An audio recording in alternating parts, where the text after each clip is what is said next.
lot of times people, I think, hide behind contextualization to kind of like not want to listen to what you're saying to them. You know, when you think of contextualization, okay, to understand, okay, contextualization's real, it works.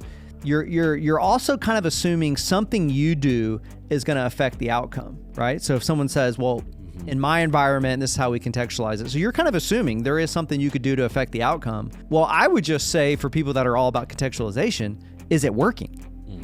Like, just as simple as that. Because you and I are not going to, be giving somebody a hard time if they're like, contextualize, and they're like, I baptized 42 people last week, and we'd be like, well, that's awesome. You're doing a pretty good job contextualizing. Right. A lot of times it's like, maybe churches that are on the smaller side, and maybe they're struggling to reach people, and then you try to, give them some low-hanging fruit like we're doing today, and they say, well, that don't work in my environment.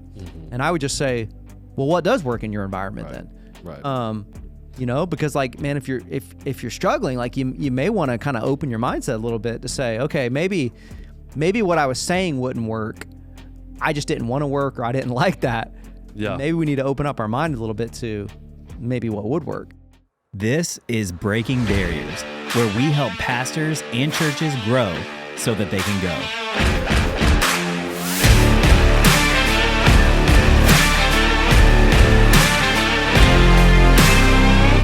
All right. Hey, welcome to the Breaking Barriers podcast. My name is Pastor Bobby, and I got Pastor Andrew here. And today we're going to be doing a follow-up episode on an episode we just recently did. And today we're going to be talking about really practical tools and tips for your church to grow on big days. And if you didn't listen to or hear the theology episode we did on this, basically the idea is we believe the New Testament teaches that a lot of churches really grow on big days. So your church obviously can grow every day, but specifically churches see a lot of momentum on really big days that are typically associated with different cultural events. Wherever your church is, you see this in the book of Acts, where people are standing up and preaching to the crowds. And so a lot of what we talked about in that episode is really having a mindset where you accept that your church is going to grow on big days. Because if you don't, and you have this kind of anti-church growth mindset, you're never going to take advantage of a lot of these tips and tools that we're going to give you today. But today we're going to really specifically be following up to that episode and talking about what are really practical things that we have done as a church to really help get behind that momentum on the big days,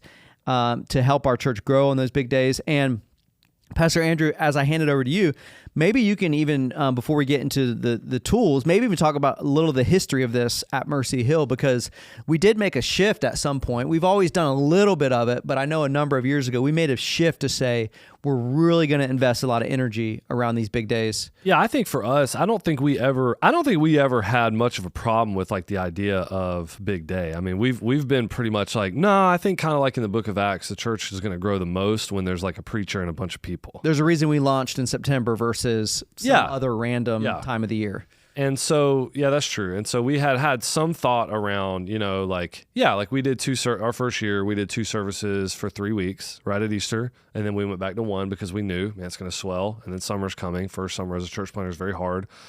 So it's not like we didn't have some thoughts around that. I mean, we really bought into the Acts model of, there's a real place for the crowd, and there's a place for preaching to the crowd.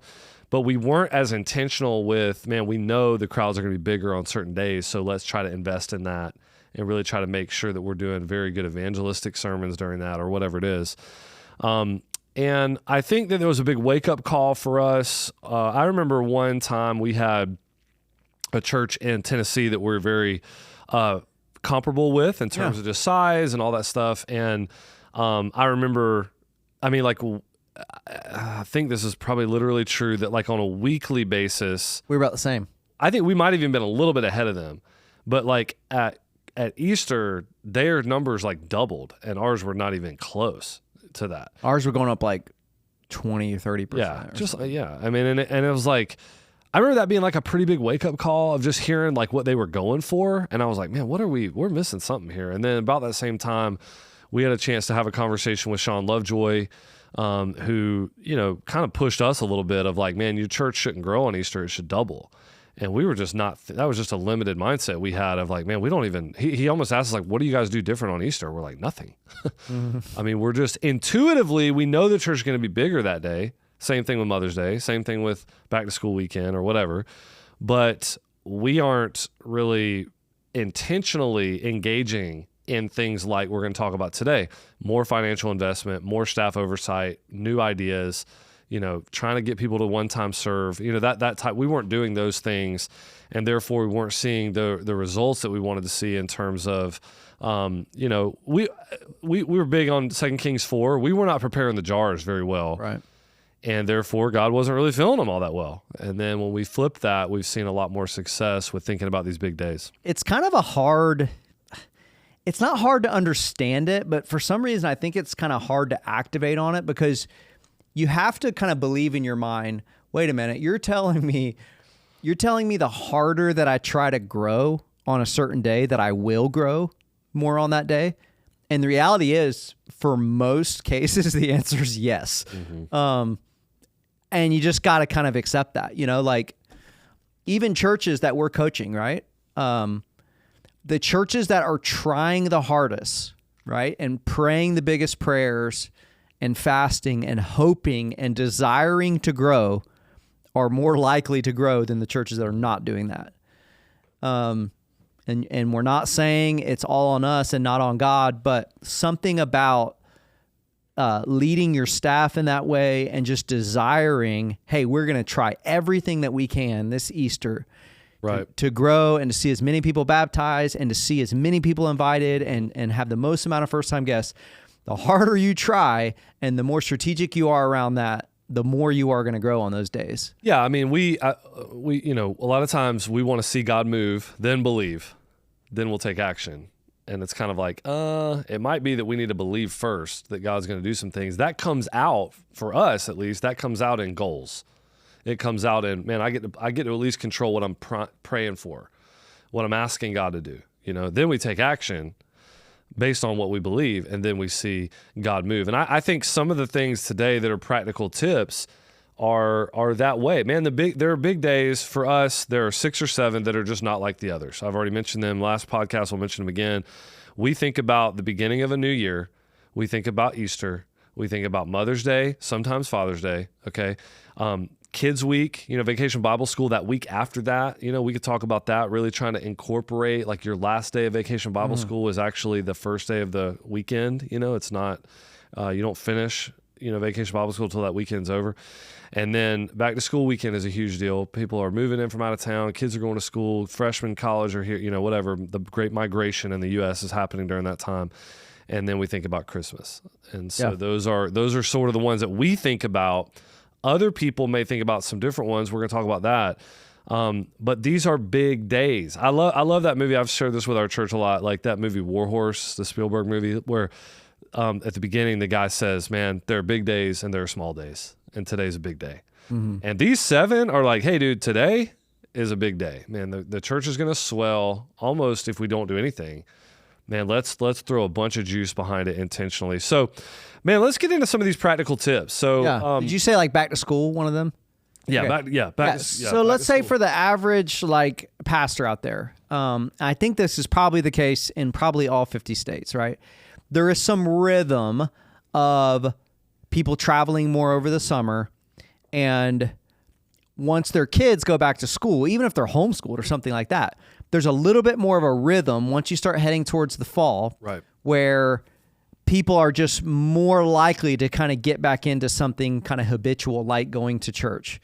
And so, there's a pastor out there that's like, okay, I want to figure out a way to take advantage of the big day. Like, people are going to be maybe more likely to come, the weekend after Labor Day or something like that. Now, let's talk about what some of those low-hanging fruit type things we could do. Right, and this is not dependent on church size. We got to keep saying that. Like, whether you're trying to grow from, whether you're thinking your church is going to grow from 80 to 100 or from 800 to 1,000. I mean, it's the same percentages. Like, we're saying, the churches are going to grow on these days, and if you're intentional with it, man, you can really see some pretty major growth, and then hopefully retain it. Okay, the first practical tip that I would say is, man, we've said this from the very beginning.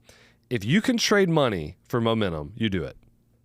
Okay. And so there is a financial side, whether your church is 80 people or 800 people, there is a financial side in terms of investing, setting aside money in your budget to say these 6 or 7 days are not like the others.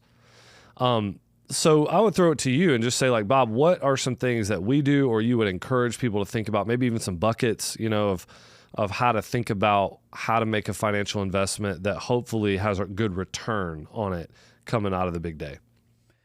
Yeah, I mean, I think the principles of what you're trying to do on that big day is you're trying to make it really awesome for a new person, and you're trying to make it really awesome for the people that go to your church. Mm-hmm. Because in a perfect scenario over time, when the people at your church realize, hey, Easter is going to be really awesome for me, and it's really going to minister to me, and it's going to be really great if I bring a friend. Because we've probably all had that experience. We've been at a church service or something where we're like, I'm not sure I want to bring a friend to this particular service, or it may be really weird for them, and God can use anything. I think when you're thinking about investing money, that's one way to think about it. And then, what are things you could do on that day? Like a real low hanging fruit that we have done. And you could get volunteers at your church to do this, around Mother's Day or other holidays. It's like, we'll set up a photo booth at church. It's like, we're not like a real dress up church, but around holidays like Christmas or Mother's Days, people like to do that, and people like to capture a memory. You think about Christmas, for example, the majority of people in culture are doing some type of Christmas thing, whether it's a work party or something else where they're going to have their picture taken, they're maybe dressing up. And it's like, that's a small thing we could do at our Christmas services to make it really awesome for our people and have a cool element for somebody that's brand new, And so it's like investing a little bit of money in that on that particular day. We invest money in, partnering with our people and doing things like printing up inviter cards or other things that are in that realm of, hey, what is some grassroots type things that we could do? I mean, these days it's like, anybody can go online and get inviter cards printed like business cards for almost nothing, and encourage your people to pass those out. Have some type of, even if you don't do a lot of this, have some type of budget for marketing, whether that's mailers or, everybody's got a Facebook these days, spending $100 and boosting something on Facebook. Like, it doesn't have to be like, man, we have this marketing agency that's doing this big campaign for us. For us, sometimes it's investing a little bit of extra money in sort of creativity side of things during the service. So a really powerful story, sometimes video, maybe, a really powerful baptism story, salvation story. Sometimes around like Christmas, it's kind of like a salvation impact story in somebody's life. Like I said, it's going to be really impactful for our people, and it's going to be really maybe eye-opening or impactful for somebody that's new. Those are just some ways. I don't know if there's any you want to add to. Yeah, I think maybe I think that big days are always a good opportunity to kind of refresh signage. Man, look around. Is everything clear? That's a good one. This was so good. We had, and anybody can fall into old couch mentality. Andy Stanley would talk about that, where it's like, man, you buy a couch 15 years later, it's been kids, dogs, ripped, nasty. Right. You're still seeing it as a new couch. And your friends are all like, man, I don't want to sit in that room because it's you don't see the old couch. Everybody else does. I mean, we had Larry Osborne came out and preached for us last year, and he said, man, your signs aren't lit up. Your parking signs aren't lit up. And he was right. The time had changed, and our guys had not put the little clip lights on and so our Thursday night service normally is during the summer. You don't need the lights, so they had quit doing it. Well, then the time had just changed, so it's like the third week of time change or whatever it was, and you can't see the parking signs. It's an old couch, and so anybody can fall into that. Sometimes I think a good opportunity to audit some things like that is like on a big day, or even just, man, people doing the holding the signs, that kind of stuff. So yeah, man, you guys do donuts on Mother's Day. I mean, there's a million things you can do to try to make it a little bit special. Sometimes we'll invest in buying T-shirts for our volunteers on those days. Yeah. So like at Christmas, I think all of our volunteers had Christmas shirts on. Just kind of a cool thing that you could do. Right. Sometimes we'll invest, like whatever we do for first-time guests. Sometimes we'll invest a little bit extra on those big days. Because like. Some of these big days for us, I mean, it's like, 15% of all of our first-time guests for the year will be on that one day. Right. So it's like, whatever we do on a week-to-week basis, maybe we make it a little bit better on this day. Just real simple stuff. Yeah, like on the back-to-school weekends, a lot of times that's block party. We don't do a ton of like block party type stuff, but like, man, on back-to-school weekend, we do. Mm-hmm. And send all the different community groups, pay for them to go to jump houses all over all over Greensboro, or do a block party, somewhere in the student center or whatever.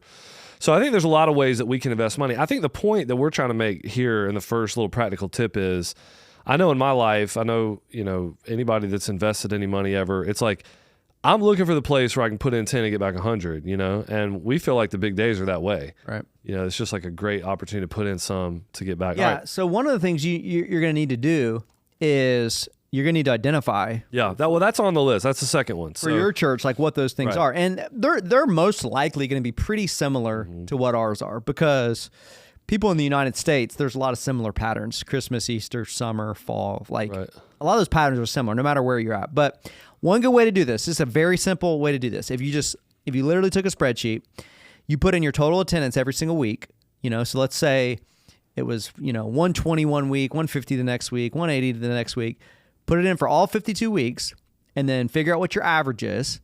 So let's say your average is 170. Then you could just simply go back through the weeks and just look at the ones that are way over your average. Mm-hmm. Just that would probably get you pretty far down the road. Mm-hmm. There may be some random ones, that just happen for whatever reason, but you're probably going to find pretty easily what those are. Yeah, I mean, for us, I'll just say them again. We've said the new year, okay? So just like, man, new year, like we did a new sermon series, new year, new you. No, new year, same you. The year's new, but you're the same. Nothing about the clock striking midnight changes who you are, that kind of idea. Something catchy like that. All right. The cool thing for that one, that's not even a church thing. Yeah. You know what I mean? Yeah. People that are probably less likely to be churched are going to be searching. Yeah. And New Year's resolution, new goals. Yeah. So that's how this stuff works. And just people are like, oh, it only works in church environment. I'm like, no, not really. Yeah, and the goals people make are always the same three. I mean, it's going to be financial goals, physical health goal, and then they don't realize it, but it's some kind of spiritual goal. It's a character thing. Yeah, I'm going to stop being as clingy with people. New year, new you. Anyway, so New Year, Easter, Mother's Day, maybe Father's Day. We're going to do the last day of KidsWeek is going to be a big day on a Sunday or Thursday if you have Thursday service, and then back to school weekend and Christmas. So that's our 7. Now, one of the things I think is important you bring up, you do have to identify these things for your community. And this brings up another question that we can just sidebar on really quick here, contextualization. I think you and I in our circles have gotten the reputation of being anti-contextualization. It's because people don't understand what we mean by it and what I think they should mean by it. People will say when we think of contextualization, we're thinking of how you do something, not if you do something. Okay.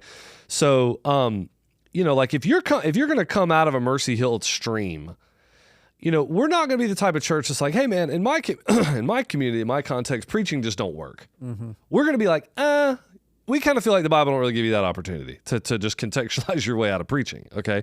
What we're going to say is maybe preaching informs context informs the voice, maybe what it sounds like, maybe some of the language that you use, if you're talking to a younger crowd, older crowd, suburban crowd, urban crowd, it might sound a little different, but it doesn't get to change if you do it or not. Same thing with something like groups or smaller discipleship opportunities. We'd be like, somebody's like, oh, in my context, anything besides the gathering doesn't work. We might be like, we kind of feel like you're supposed to meet from house to house in some form, whether you're doing Sunday school or group. We would just say that's not a context thing. That's like an obedience thing. So I think that, just a sidebar on that. But I think for us here, the way that I would think about it contextually is we're not talking about if your church is going to have big days. It's like, okay, maybe there is some flexibility in what they are. And the couple that came to my mind, you tell me if you have anything other ones that come to your mind. Like we think about our friends out in Western North Carolina, Josh Hyde and those guys. I mean, they are such a college influenced church that probably some of their big days could be a little different. Sure. You know, because of how much college influence they have. I think that's good contextual work.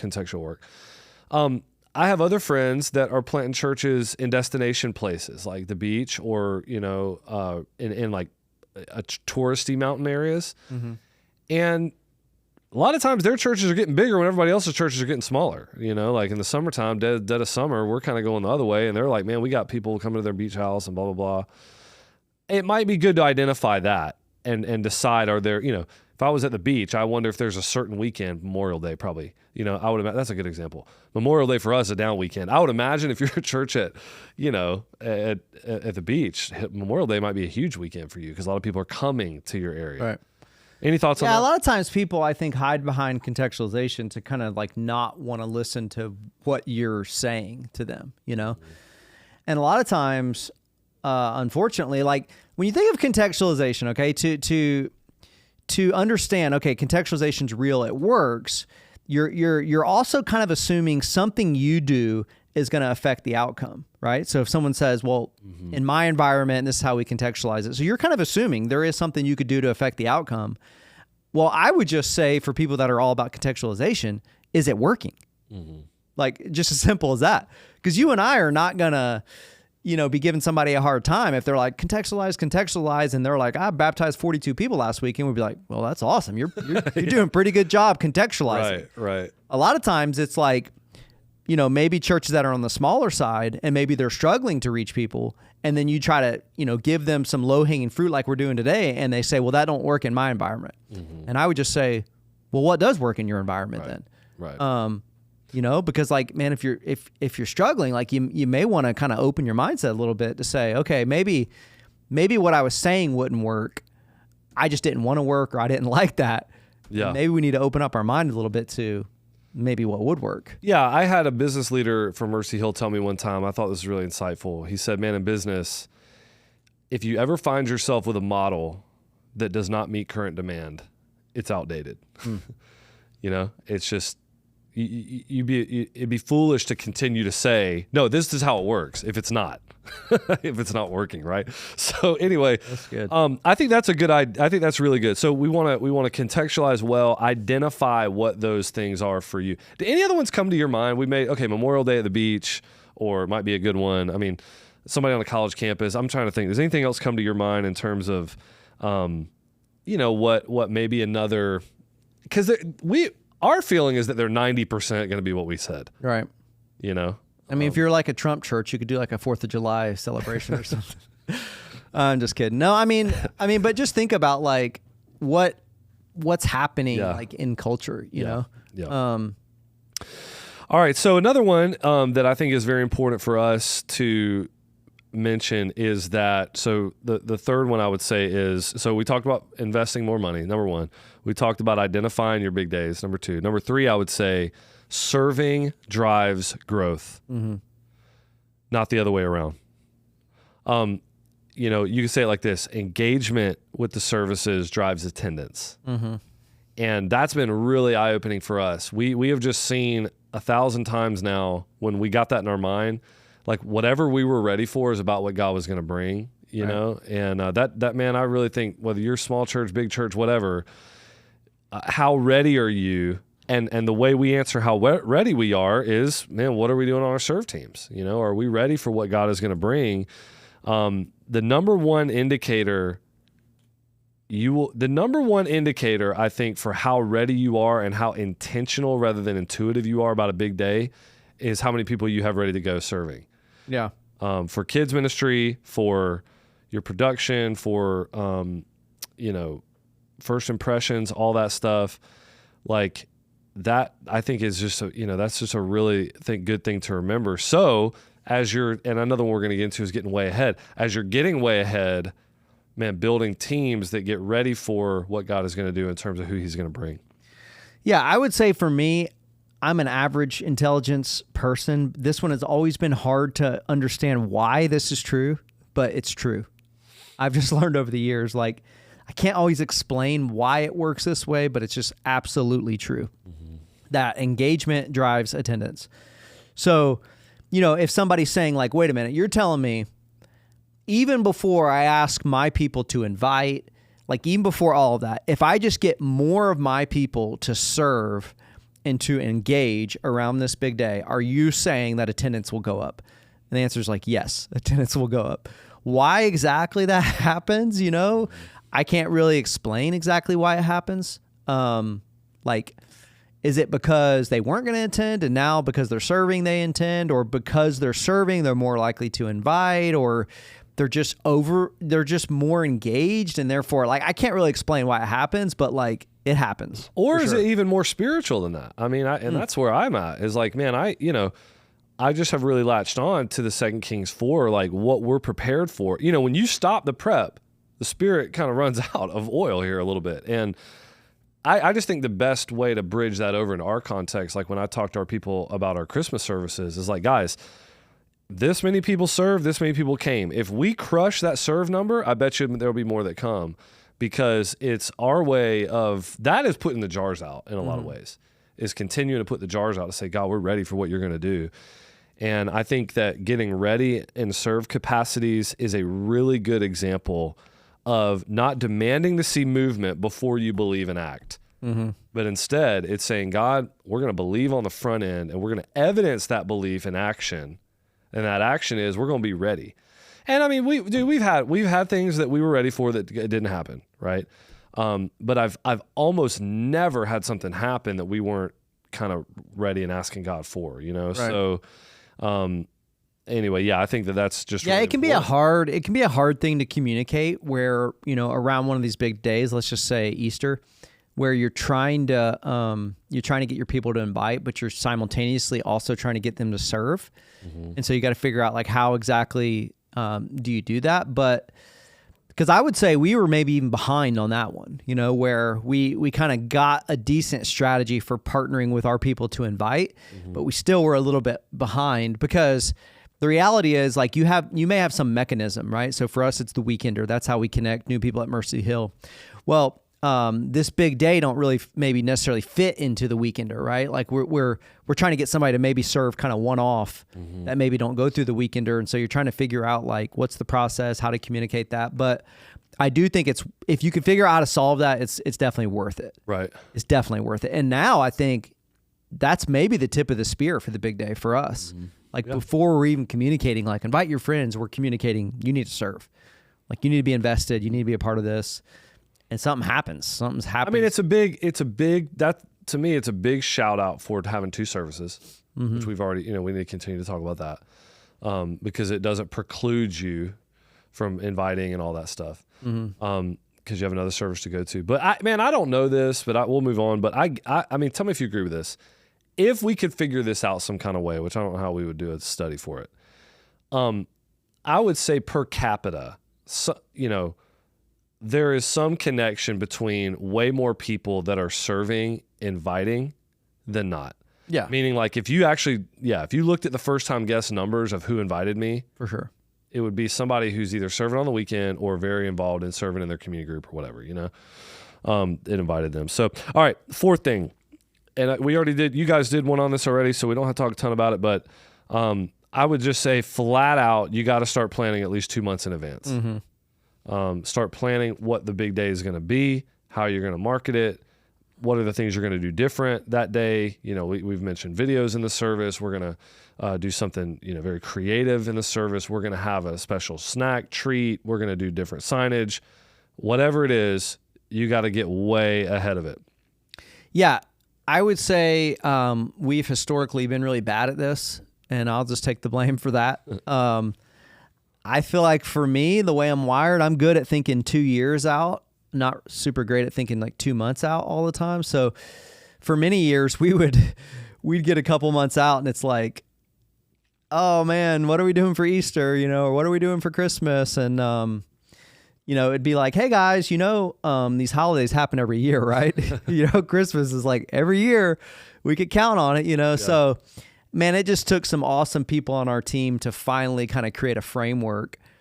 And it's not complicated. It's just like, hey, let's even say 3 or 4 months out, man, when you get a certain time out, like, okay, identify the services, identify the day, identify the service times, get the key teams, so you think in church service, you're thinking kids ministry, worship ministry.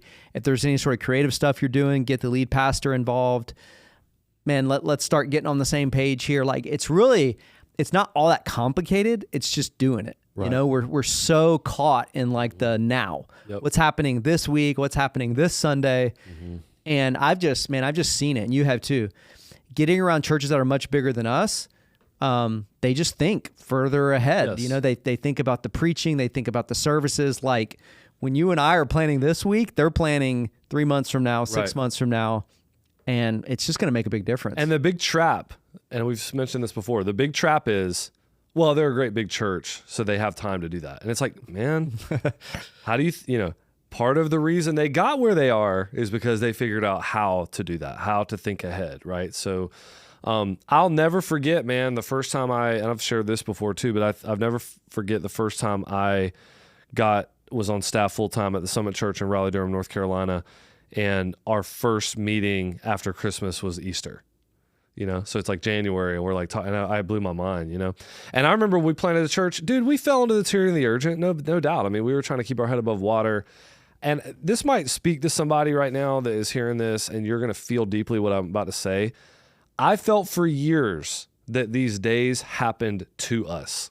Yeah, it's like, man, you get past it, and you're just like, what just happened? But it felt like. Man, we started talking about it too late. This thing got on us too fast, and boom, it just sort of happened to us, and now it's over. And I don't feel like that anymore. I feel like we've been able to try to get ahead of it more, and I think we're getting more fruit. I'm going to say one thing, and then I'll let you finish on evangelism, Vita evangelism. You already mentioned it, but partner with our people. Okay, I would just say very practical tip is use the big day as a chance to start a new sermon series. Because I'm not saying you have to do that every time, but we try to do that a lot because a new sermon series is a great way for someone to want to invite somebody else in.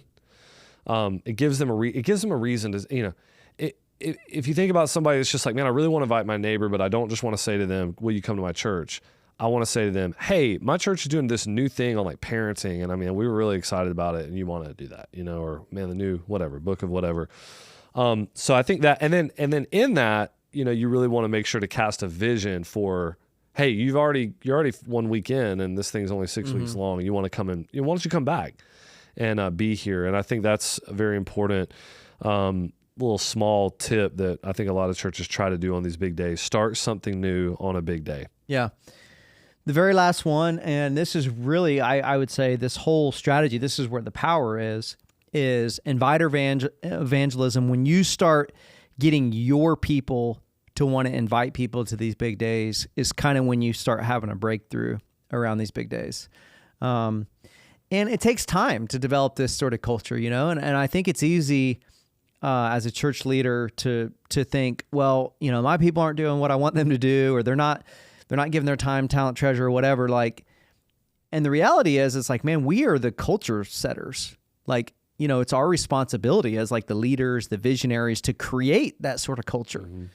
So if we don't have that culture, then it's like, well, it's time to start creating that culture, and sharing stories about what it looks like to invite, the power of inviting, where we've seen the effectiveness of people inviting, and part of, I think, inviter evangelism, and this is a challenge for all of us, is like, man, we got to build the church. We got to build the type of church that people want to go to and people want to invite their friends to. Right. And yeah, like that happens on big days. But that kind of happens every day. Like, man, how can we be the sort of church where if we have somebody at our church that has somebody in their life that they really want to bring to church, they feel comfortable bringing that person to church. Right. And here's where the momentum of this ends up playing out. Like there is an element of like, you tell your people to invite, like there's a real element of like, Andrew, invite somebody to Easter or whatever, that's effective. But like what's most effective is when they begin to want to do that, right? Because you think about any company that is like trying to get you to be an ambassador, you know, like they send you an email and they're like, share this with a friend or something, you know, you may do that, but you can kind of feel they're trying to get me to do this. Well, when you kind of break through to where you just inherently want to do that, that's when the church begins to really kind of like grassroots organically really grow. Right. And we've seen this over the course of maybe 4 to 5 years. And if you're listening to this episode and you didn't listen to our one on marketing, I would encourage you to go check that out because we really talked about this. Like, you know, year one, some people that are super maybe outgoing will get those inviter cards and they'll go give them to their friends. And, you know, other people will be like, okay, I'm not really sure what to do here. But as you begin to go through these big days, you know, 6 or 7 of them in a year, and you get to the next year, the momentum of it will begin to pick up. Mm-hmm. And what you'll notice after a couple years, people will begin to just kind of organically share this stuff, even if you're not asking them to. Mm-hmm. Because they know, okay, the church is going to put all of their energy they can in this big day to make it as good as they can for me and really good for the person I'm going to invite. And that's where the power of these big days, I think, long term, where you'll just see people inviting people and it becomes just culture, right? That's when the changes happen, when it's part of the culture. Yeah, and so much of it is bound in people are naturally evangelistic about things that work for them. Are affecting their life. And if that is something that, you know, if your services are affecting their life, if their communities, you know, I've heard it said, you never went to a really good movie where they asked you to go invite a friend afterwards. You know, it's like what they're betting on is that the movie was good enough where you're going to go tell everybody about it. That doesn't mean they don't do Air War too. And you see the commercial or whatever, but really, you know, the commercials are good restaurants the same way. You know, you never have someone say, you know, after you have a really good steak somewhere, like, hey man, can you invite like 3 of your friends to come? They're betting on the steak was good enough for you to go invite. The Air War really is almost just like an awareness piece so that when someone else invites their friend, they're like, I've heard of that place. I've seen that. I saw the trailer for that movie, you know, or whatever it is. So that's good. We'll leave it there. Hey, big days are big opportunities, so we'll leave it right there. Hey, if you're not yet, please subscribe, man. Follow us wherever you're listening to this. We'd appreciate that. Also, man, we have new events coming all the time. We do one days quarterly, and we're doing a conference every fall, so we'd love to see you there.